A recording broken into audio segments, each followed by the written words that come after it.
రేవంత్ రెడ్డికి Harish Rao warning. Phone tapping కేసులో SIT విచారణకు వెళ్లే ముందు సంచలన వ్యాఖ్యలు.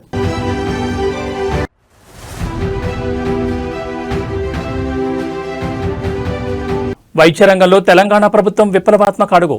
క్యాన్సర్, తలసేమియా వంటి మొండి వ్యాధులకు చెక్.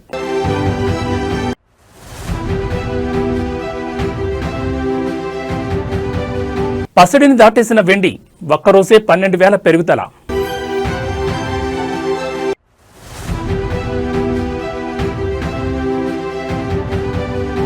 చిరంజీవితో భారీ పీరియాడిక్ మూవీ. మెగా ఫ్యాన్స్ కు అదిరిపోయే అప్డేట్ ఇచ్చిన నిర్మాత సుధాకర్ చెరుకూరి.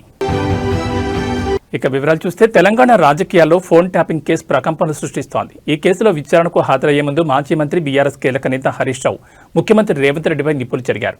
తనపై పెడుతున్న కేసులు, ఇస్తున్న నోటీసులకు తాను ఎంతమాత్రం భయపడబోనని ఆయన స్పష్టం చేశారు. రేవంత్ రెడ్డి చేసే తాటాకు చప్పులకు భయపడే ప్రసక్తి లేదు. అధికారాన్ని అడ్డం పెట్టుకుని వేధింపులకు గురిచేస్తే వచ్చే మున్సిపల్ ఎన్నికల్లో ప్రజలే కాంగ్రెస్ ప్రభుత్వానికి తగిన బుద్ధి చెప్తారని హరీష్ రావు హెచ్చరించారు. తమకు న్యాయ వ్యవస్థపై పూర్తి నమ్మకం ఉందని, అక్రమ కేసులను చట్టపరంగానే ఎదుర్కొంటామని ఆయన ధీమా వ్యక్తం చేశారు. హరీష్ రావుకు మద్దతుగా బీఆర్ఎస్ కార్యకర్తలు భారీగా తరలిరావడంతో తెలంగాణ భవన్ పరిసర ప్రాంతాలు హోరెత్తాయి. పోలీసులు కార్యకర్తలను అడ్డుకోవడంతో స్వల్ప తోపులాట జరిగి ఉద్రిక్తత చోటు చేసుకుంది. ప్రస్తుతం హరీష్ రావు సిట్ అధికారులు ఎదుట విచారణకు హాజరయ్యారు. ఈ విచారణలో సిట్ ఎలాంటి ప్రశ్నలు సాధించబోతోంది, హరీష్ రావు ఎలాంటి సమాధానాలు ఇస్తారనేది ఇప్పుడు రాష్ట్ర వ్యాప్తంగా ఉత్కంఠ రేపుతోంది.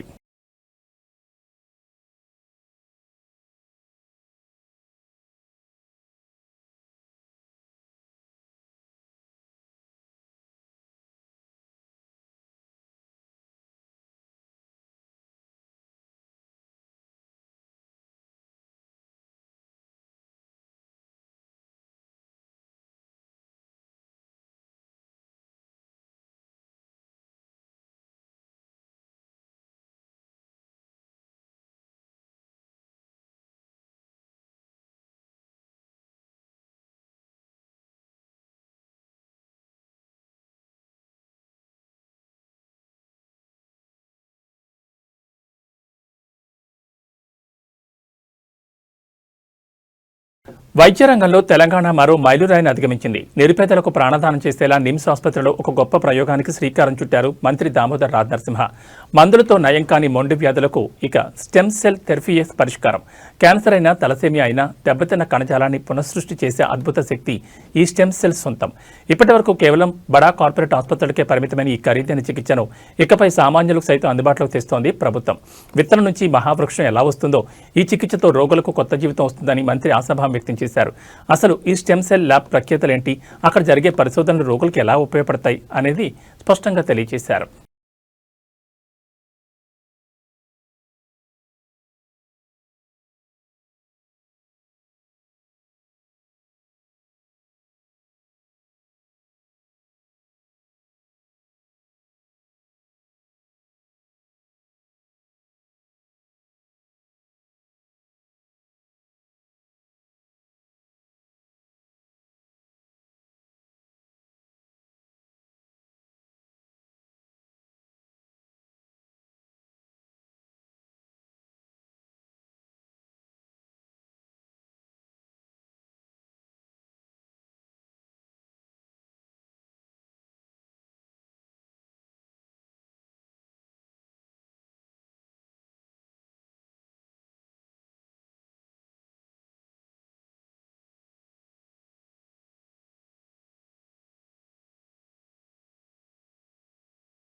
తెలంగాణ ఇంటర్ విద్యార్థులకు అలర్ట్. మరికొద్ది రోజుల్లో పరీక్షలు ప్రారంభం కానున్న నేపథ్యంలో ఇంటర్ బోర్డు కీలక ప్రకటన చేసింది. నిమిషం ఆలస్యం అయితే పరీక్షకు అనుమతించారనే భయం ఎక్కువద్దు.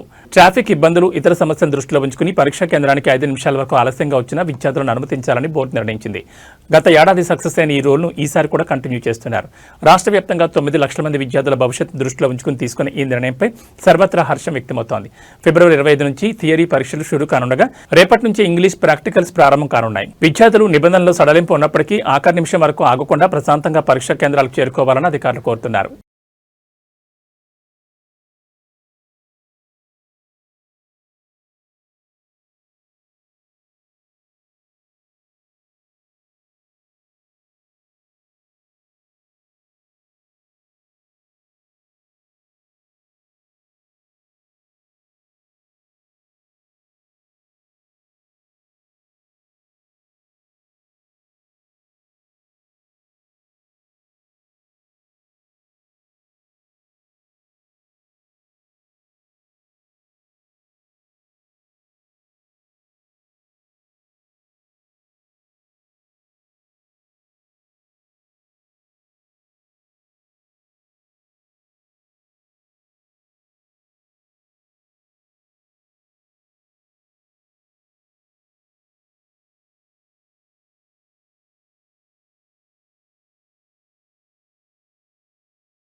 ఏపీలో పారిశ్రామిక కళ వచ్చేస్తోంది. దాబోస్ గడ్డపై ముఖ్యమంత్రి చంద్రబాబు నాయుడు మ్యాజిక్ చేస్తున్నారు. ప్రపంచ దేశాల చూపు ఇప్పుడు ఆంధ్రప్రదేశ్ వైపు మళ్లేలా పావులు కదుపుతున్నారు.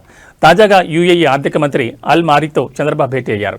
ఒకరు కాదు ఇద్దరు కాదు, ఏకంగా 40 యూఏఈ సంస్థలు ఏపీలో ఇన్వెస్ట్ చేసేందుకు రెడీ అయ్యాయి. ఏపీని లాజిస్టిక్స్ గేట్వే ఆఫ్ ఇండియాగా మార్చే లక్ష్యంతో మల్టీ మోడల్ లాజిస్టిక్ పార్క్ ఏర్పాటుపై కీలక చర్చలు జరిగాయి. మరోవైపు ఫుడ్ ప్రాసెసింగ్ రంగంలో కూడా యూఏఈతో చేతులు కలుపుతోంది ఏపీ సర్కార్. పునరుత్పాదక శక్తి నుంచి పోర్ట్ సిటీల అభివృద్ధి వరకు ఏపీ భవిష్యత్తును మార్చే భారీ ఒప్పందాలు త్వరలోనే కార్యరూపం దాల్చబోతున్నాయి.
ఏపీలోని ధాన్యం రైతులకు గుడ్ న్యూస్. ధాన్యం అమ్మిన రోజే నగదును నేరుగా మీ ఖాతాలో వేసేలా కూటమి ప్రభుత్వం కీలక నిర్ణయం తీసుకుంది. అన్నదాత సుఖీభవ అంటే మాటల్లో కాదు చేతల్లో చూపిస్తామంటున్నారు మంత్రి నాదెండ్ల మనోహర్. గతంలో ధాన్యం అమ్మితే డబ్బుల కోసం నెలల తరబడి తిరగాల్సి వచ్చేది. కానీ ఇప్పుడు కేవలం 24 గంటల్లోనే పేమెంట్స్ పూర్తి చేస్తున్న ప్రభుత్వం మరో అడుగు ముందుకేసి ధాన్యం కొన్న రోజే సాయంత్రానికల్లా ఖాతాలో నగదు జమ చేసేలా అధికారులకు ఆదేశాలు జారీ చేసింది. ఇప్పటి వరకు 9,800 కోట్ల రూపాయలను రైతుల ఖాతాల్లో వేసి రికార్డు సృష్టించింది. రవాణా సమస్యలు లేకుండా స్పెషల్ ట్రైన్లను కూడా రంగంలోకి దించింది ప్రభుత్వం. తేమ శాతం, గోనె సంచుల ఇబ్బందులు లేకుండా రబీకి పక్కా ప్రణాళిక సిద్ధం చేసింది.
రక్షించాల్సిన చేతులే వంచనకు ఒడికడితే న్యాయం వెన్నుచూపదని ఈ తీర్పు నిరూపించింది.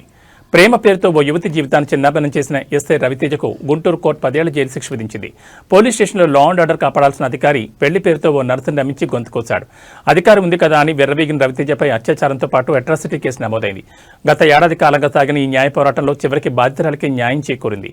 యూనిఫామ్పై నమ్మకాన్ని వమ్ము చేసిన ఏ అధికారైనా చట్టం ముందు సమానమే అని కోర్టు ఈ తీర్పు ద్వారా స్పష్టం చేసింది.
ఆస్తి కోసం తండ్రిని కొడుకు, కొడుకుని తండ్రి చంపుకునే రోజులివి. కానీ నంద్యాల జిల్లాలో ఒక వృద్ధ దంపతులు మాత్రం మా ఆస్తి మాకొద్దు, ఆ రామయ్యకు సొంతమంటూ 2 కోట్ల రూపాయల ఆస్తిని విరాళంగా ఇచ్చేందాన్ని ఆశ్చర్యపరిచారు. పేపలి మండలం జయదుర్గం గ్రామానికి చెందిన వీరభద్రుడు, వెంకటేశ్వర దంపతులకు సంతానం లేదు. ఉన్న ఆస్తిని ఏం చేయాలో తెలియక తికమక పడలేదు. మనసున్న మనుషులుగా ఆలోచించారు. తమకున్న 2 కోట్ల విలువైన ఆస్తిని మాధవరం రామాలయానికి రాసిచ్చేశారు. వారు చేసిన ఈ పనికి గ్రామమంతా ఫిదా అయిపోయింది. ఆ దంపతులను దేవుళ్లా భావించి ఊరంతా ఊరేగించారు. కోట్లున్న దానం చేయాలంటే గుండె కావాలి. ఆ గుండె ఈ దంపతులకు ఉందని నిరూపించారు.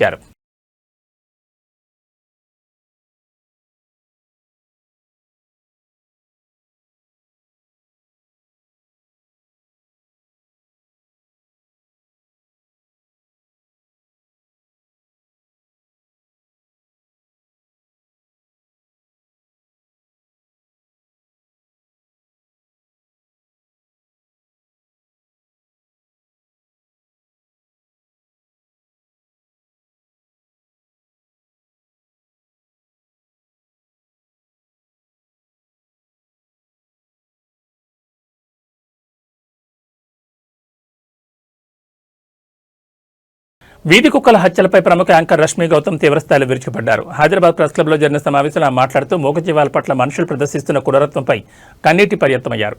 తెలంగాణలోని కొన్ని గ్రామాల్లో వందలాది కుక్కలను విష ఇంజెక్షన్లు ఇచ్చి చంపడంపై ఆమె ఆవేదన వ్యక్తం చేశారు. కుక్కలు కరుస్తున్నాయని వాటిని చంపేయడం పరిష్కారం కాదు, అది అమానుషమని పేర్కొన్నారు. అడ్డుగా ఉన్నాయని మూగజీవాలను చంపేస్తున్నారు. రేపు ముసలివారై అడ్డుగా ఉన్నారని అమ్మానాన్నలు కూడా వదిలించుకుంటారా అంటూ సమాజాన్ని సూటిగా ప్రశ్నించారు. మీడియా తీరుపై విమర్శించారు. మీడియా కేవలం కుక్కలు కరిచిన వార్తల్ని హైలైట్ చేస్తోందని, కానీ వాటిపై జరుగుతున్న హింసను ఎందుకు చూపడం లేదని ప్రశ్నించారు. దుస్తుల వివాదంపై సెటైర్లు వేశారు.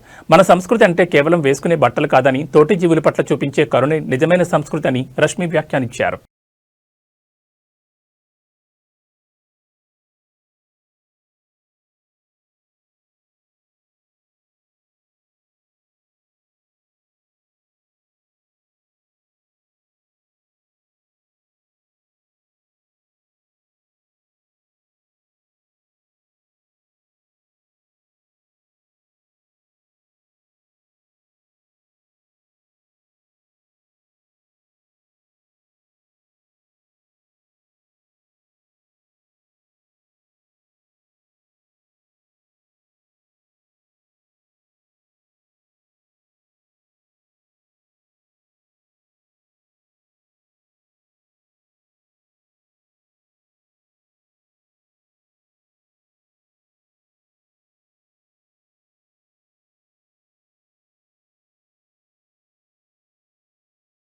సంక్రాంతి విజేతగా నిలిచిన భరత మహాశైలకు విజ్ఞప్తి. నిర్మాత సుధాకర్ చెరుకూరి తన తదుపరి ప్రాజెక్టుపై సంచలన విషయాలు వెల్లడించారు.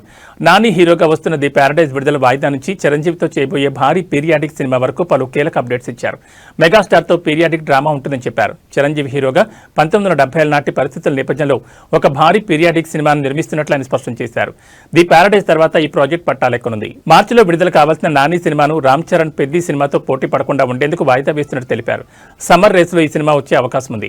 దుల్కర్ సల్మాన్, పూజా హెగ్డే కాంబినేషన్ లో వస్తున్న సినిమా కోసం అమెరికాలో 35 రోజుల పాటు భారీ షెడ్యూల్ ప్లాన్ చేసినట్లు వెల్లడించారు. చిన్న సినిమాగా వచ్చి సంక్రాంతి బరిలో నిలిచిన భర్త మహాశైలకు విజ్ఞప్తి.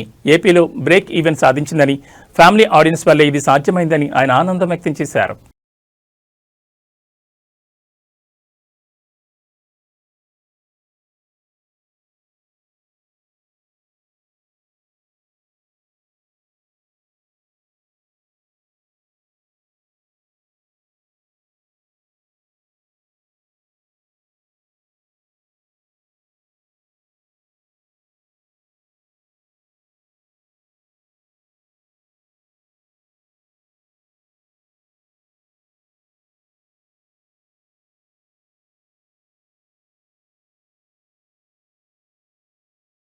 వీధి కుక్కల మారణకాండపై నటి రేణు దేశాయ్ చేసిన వ్యాఖ్యలు తెలుగు రాష్ట్రాల్లో ప్రకంపనలు సృష్టిస్తున్నాయి. కేవలం జంతు హింసకే పరిమితం కాకుండా రాజకీయ నాయకులు, ఐఏఎస్ అధికారులు, జీహెచ్ఎంసీ వ్యవస్థల్లో పేరుకుపోయిన అవినీతిపై ఆమె ఎక్కుపెట్టిన విమర్శలు ఇప్పుడు పెను సంచలనంగా మారాయి. రాజకీయ నాయకుల నుంచి న్యాయ వ్యవస్థ వరకు ఎవరినీ వదలకుండా రేణు దేశాయ్ చేసిన వ్యాఖ్యలు సోషల్ మీడియాను షేక్ చేస్తున్నాయి. ప్రముఖ ట్రావెల్ యూట్యూబర్ అన్వేష్ ఈ వ్యాఖ్యలకు పూర్తి మద్దతు ప్రకటించారు. 2026కి ఇదే బెస్ట్ స్పీచ్ అంటూ ఆమె ధైర్యాన్ని కొనియాడారు. మరాఠీ బిడ్డ అయిన రేణు దేశాయ్ను చూస్తుంటే సాక్షాత్తు ఛత్రపతి శివాజీ మహారాజ్ ఆత్మ పూర్ణట్లుగా అనిపిస్తోందని అన్వేష్ వ్యాఖ్యానించారు. భారత్లో 4,500కు పైగా రాజకీయ పార్టీలు ఉండడం వల్లే అవినీతి రాజ్యమేలుతోందని, పార్టీల సంఖ్య తగ్గితేనే వ్యవస్థ మారుతుందని అన్వేష్ తన అభిప్రాయం వ్యక్తం చేశారు. ఈ పరిణామాలు ఇప్పుడు సోషల్ మీడియాలో నెటిజన్ల మధ్య పెద్ద యుద్ధానికి దారితీస్తున్నాయి. ఒక వర్గం ఆమె మాటల్లో వాస్తవం ఉందని అంటుంటే, మరో వర్గం వ్యవస్థలను విమర్శించడానికి తప్పుపడుతోంది.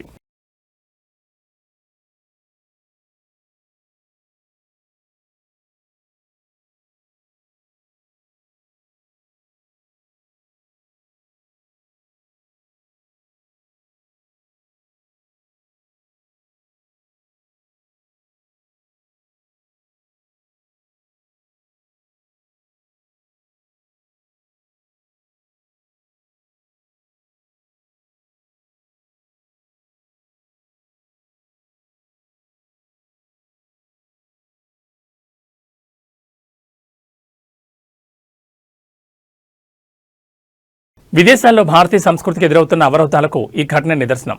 నుదుటిన తిలకం పెట్టుకుని పాఠశాలకు వెళ్లిన ఒక 8 ఏళ్ల బాలుడు అక్కడ ఎదురైన వింత పరిస్థితులకు భయపడి చివరికి బడి మారాల్సి వచ్చింది. లండన్లోని ఒక ప్రముఖ పాఠశాలలో ఈ అమానుష ఘటన వెలుచూసింది. హిందూ సాంప్రదాయం ప్రకారం తిలకం పెట్టుకున్న బాలుడిని తోటి విద్యార్థులు, ఉపాధ్యాయులు ఏదో వింత జీవిలో చూడడం ప్రారంభించారు. బాలుడి మత విశ్వాసాల గురించి పదే పదే ప్రశ్నిస్తూ హెడ్ టీచర్ ప్రత్యేకంగా నిఘా పెట్టడంతో ఆ చిన్నారి తీవ్రమైన మానసిక ఒత్తిడికి గురయ్యాడు. తమ ఆచారాల గురించి స్కూల్ యాజమాన్యానికి వివరించినా వారు పట్టించుకోలేదు. ఈ వివక్షను భరించలేక తమ బిడ్డ భవిష్యత్ కోసం తల్లిదండ్రులు ఆ స్కూల్ మానిపించి మరో పాఠశాలలో చేర్పించారు. గతంలో కూడా ఇదే పాఠశాల నుంచి ఇలాంటి కారణాలతోనే మరో 4 హిందూ విద్యార్థులు బయటకు వెళ్లడం గమనార్హం.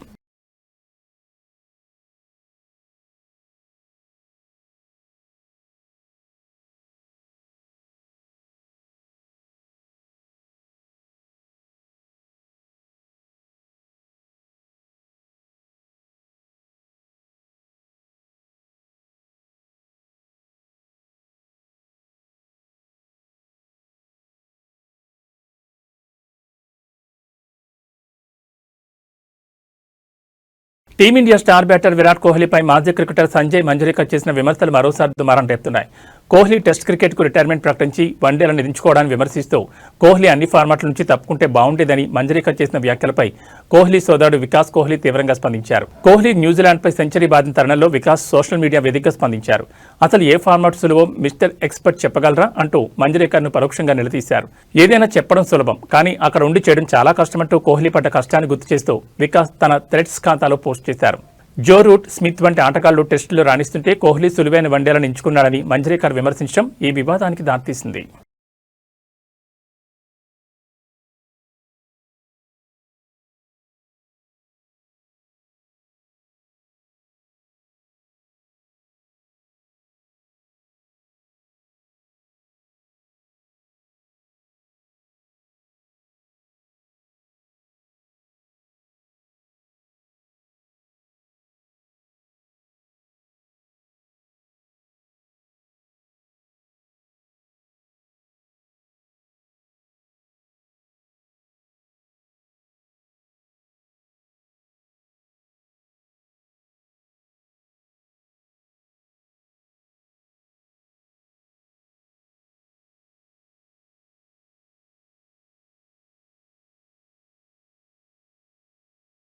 సామాన్యుడికి బంగారం ఎప్పుడో దూరమైంది. ఇప్పుడు వెండి కూడా అదే బాటలో పయనిస్తోంది. గత 4 రోజుల వెండి ధరలు ఆకాశాన్ని తాకాయి. నిత్యం వాడే ఎలక్ట్రానిక్స్ నుంచి సోలార్ ప్యానెల్స్ వరకు వెండి డిమాండ్ పెరగడమే ఈ ధరల పెరుగుదలకు ప్రధాన కారణమని నిపుణులు విశ్లేషిస్తున్నారు. గత 4 రోజుల్లోనే కిలో వెండిపై 24,000 పెరిగింది. ప్రస్తుతం హైదరాబాద్లో కిలో వెండి ధర 3,30,000కు చేరి రికార్డు సృష్టించింది. 24 క్యారెట్ల బంగారం 10 గ్రాముల ధర ఏకంగా 1,47,280 వద్ద కొనసాగుతోంది. త్వరలోనే ఇది 1,50,000 మార్కును దాటే అవకాశం ఉంది. ఇండస్ట్రియల్ డిమాండ్ ఒక కారణమైతే వచ్చే నెల నుంచి ప్రారంభం కానున్న వివాహ శుభకార్యాల సీజన్ మరో ప్రధాన కారణమని చెప్తున్నారు.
ఏవీ బులెటిన్ విశేషాలు మరో బులెటిన్లో మళ్ళీ కలుసుకుందాం. నమస్కారం.